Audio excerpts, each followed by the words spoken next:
Oi pessoal, tudo bem? Hoje eu tô aqui para falar um pouco com vocês sobre o feriado de 9 de julho. Uai, Fábio, mas como assim 9 de julho se a gente ainda está em maio?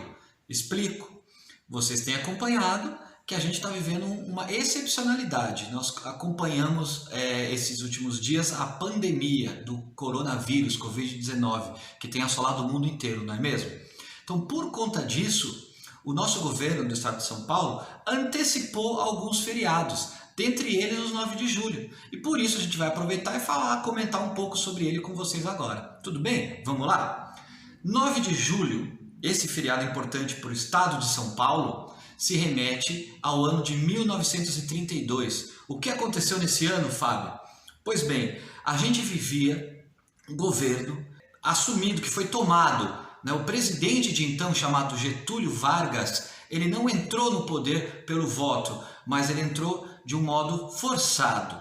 E isso causou descontentamento em São Paulo, aqui no nosso governo de São Paulo da época. Por quê? Porque como Getúlio assumiu o poder de forma, podemos dizer, até autoritária, ele governava dessa forma, então ele não seguia leis. E São Paulo queria que voltasse às leis, que São Paulo voltasse e o Brasil inteiro voltasse à normalidade. Por isso começaram a se manifestar.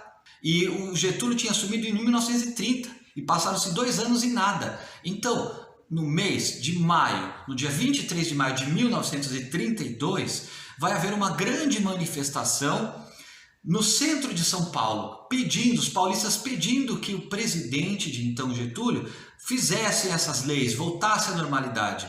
Mas vai acontecer enfrentamentos, forças armadas do Getúlio e do governo vão entrar em conflito com os manifestantes e morte vai acabar acontecendo.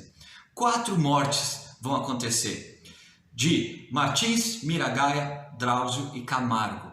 Destes 4, Drauzio, para vocês terem uma ideia, era apenas um garoto, um estudante de 14 anos. E isso revoltou os paulistas, revoltou São Paulo, que mais para frente, no dia 9 de julho então, do ano de 1932, vai se, podemos dizer, revoltar contra o governo de Getúlio. E inicia aí uma chamada Revolução.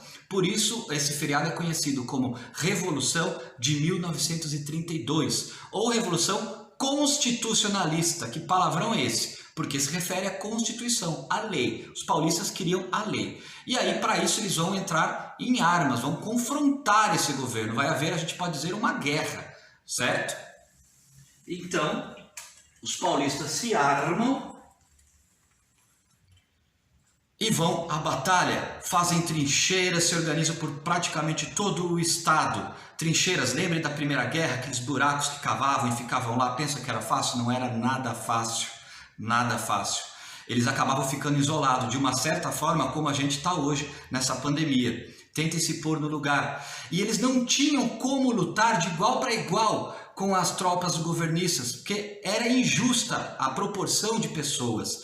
A gente conseguiu organizar em São Paulo nessa época por volta de 50 mil pessoas que combateram. Foi feito por um sistema de voluntariado, as pessoas se voluntariavam. Tinham chamado daquele famoso cartaz, consulte a sua consciência pelo bem de São Paulo, convocando as pessoas para lutar. E até para ter dinheiro, porque eles precisavam juntar dinheiro para comprar armas, equipamentos, roupas, tudo isso. Foi feita também a campanha Ouro para o Bem de São Paulo, onde todo mundo doava o que tinha. Mulheres doaram suas alianças de casamento, alguns doaram seus talheres de prata e por aí vai. Tudo para juntar e conseguir combater o mais próximo possível dessa tropa que era desigual. A tropa do governo, mais ou menos, era entre 100 mil homens. Então veja, e a gente conseguiu mais ou menos 50 mil. Então não foi igual. E ainda assim conseguimos aguentar por praticamente 3 meses, usando nossa criatividade. Criamos matracas, aparelhos que simulavam sons de metralhadora, até trem blindado tivemos. Porém, na questão das armas, nas guerras, conflitos, acabamos perdendo. E no começo de outubro é assinado o armistício. Porém, se São Paulo perde na guerra, ele conquista em direitos, pois Getúlio Vargas acaba concedendo, em 1934, a tão esperada e pedida Constituição. E algumas melhorias vão ser dadas. Por exemplo, vai ser a primeira vez na história do Brasil que vai haver o voto feminino. E por que é importante para a gente aqui de Jaú saber um pouco sobre isso? Porque Jaú foi uma das cidades que mais teve participantes na Revolução de 32. Vocês podem ver aqui, pessoal, a lista dos nomes, quase 800 nomes, vejam vocês, de participantes. Para aquela época, hein, era muita coisa. E muitos, talvez, sobrenomes conhecidos de vocês e até mesmo um muito conhecido de todos, João Ribeiro de Barros, que também participou. E é importante destacar que os jauenses, basicamente, durante esse conflito, se destacaram na frente sul de batalha, da região de Ourinhos, como vocês podem ver aqui no mapa. Esse é o mapa histórico, o qual eu estou pisando da época. Aqui destaca a região, e o lugar onde vocês veem as tropas foi onde realmente as tropas historicamente se posicionaram. Tá? A gente pode olhar aqui mais para frente. Veja, os aviões brancos representam São Paulo, os vermelhos representam as tropas de Getúlio. Aqui, nessa vitrine, a gente pode ver alguns objetos de pessoas que participaram, de jauenses que participaram na Revolução, certo? E algo que a gente deve falar sobre quando se refere à Revolução de 32.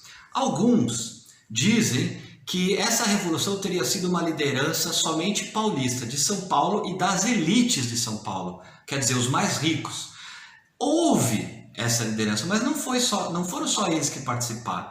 Houve a participação também, a gente bem sabe, de estudantes, comerciantes, até indígenas. Então a participação negros, as camadas mais pobres. Então houve uma larga participação dos paulistas, sim. Os paulistas se uniram por um ideal maior, que era, na verdade, a Constituição, que o Brasil voltasse à legalidade, que houvesse uma lei. E isso é importante frisar, porque também há alguns que dizem que São Paulo queria se separar do resto do Brasil. Não é. De fato havia alguns, mas era uma minoria. A grande maioria sim queria a união, na verdade, mas dentro de uma lei. Aproveitando isso, também dizem alguns que São Paulo estava sozinho. Foi São Paulo praticamente contra todo o Brasil. Não.